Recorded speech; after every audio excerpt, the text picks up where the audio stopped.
Our final story is called Mr. and Little Miss at Hospital, written by the same artists. Mr. Bump had learned a lot of things in his life: to never set foot on a skateboard, to never climb ladders, and to never bounce on a trampoline. But yesterday morning, he made a mistake and banged his head and had to go to hospital in an ambulance. The ambulance driver was Miss Quick, so they got to the hospital before you could say "quick sticks," which was nearly as fast as the porter who rushed him into accident and emergency on a stretcher. The porter was Mr. Rush. "Hello, Mr. Bump," said Dr. Happy. Everyone at the hospital knew Mr. Bump.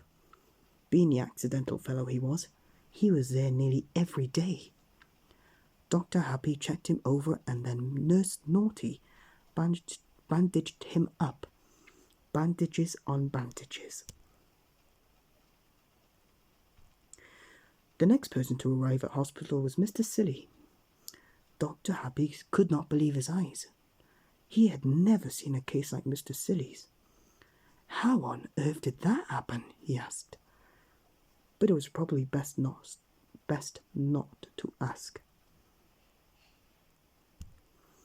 There were many reasons why people ended up at hospital. Mr. Tall had hurt his leg and needed an x-ray to look at the bones. However, with Mr. Impossible as the doctor, he didn't have to go to the x-ray room. Oh no, Dr. Impossible had x-ray vision.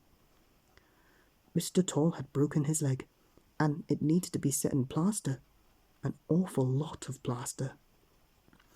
Poor Mr. Tall had to walk with crutches. Extraordinarily long crutches.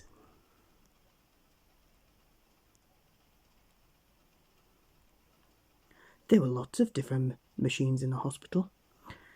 Mr. Nobody had to have a scan, but the doctor could not believe his eyes when he looked at the screen. There was nothing inside Mr. Nobody. Not a thing. "That's impossible," cried Dr. Impossible.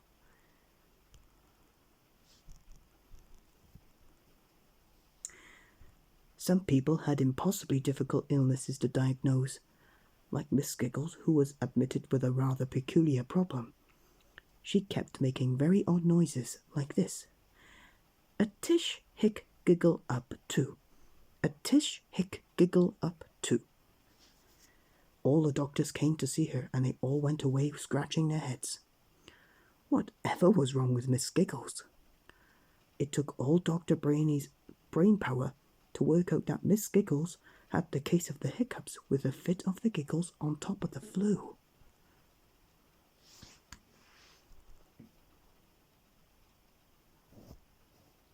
Some people were at hospital to have an operation.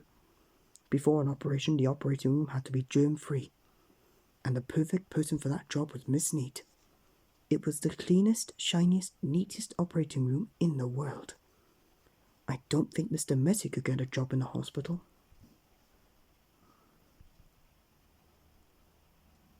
The patient was given an anesthetic to put them to sleep before their operation.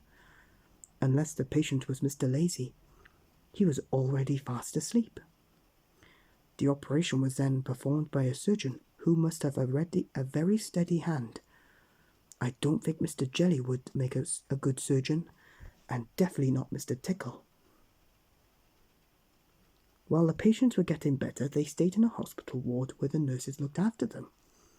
Everything Nurse Perfect did was, well, of course, perfect. And you would think that Miss Helpful would also make a wonderful nurse. But as helpful as Nurse Helpful tried to be, things never quite went to plan. The head nurse on the ward was Little Miss Bossy. Matron Bossy. She didn't just manage the ward, she also made sure the patients behaved themselves, especially patients like Miss Trouble.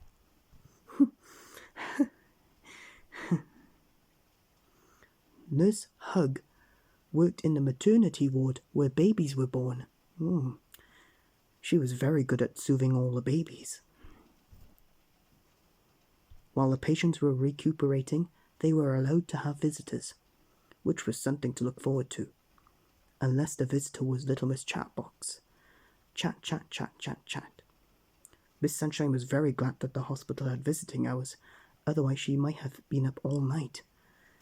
Mr. Greedy brought in some grapes for Mr. Quiet when he went to visit him, which was very thoughtful, except for the fact that Mr. Quiet didn't get to eat any.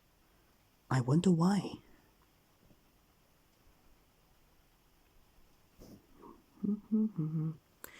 When it was time to leave hospital, some of the patients were wheeled to the exit in a wheelchair, like Mr. Quiet and Miss Sunshine when they were all better. However, they were wheeled out by Nurse Naughty and Mr. Mischief the porter, who had a wheelchair race down the corridor. Matron Bossy was not happy.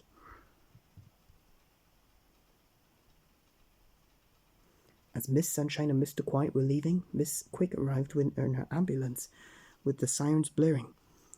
And who do you think she was bringing to the hospital? Somebody who had had an accident. And who could that be? Here we go. That's right, Mr. Bump. Back again?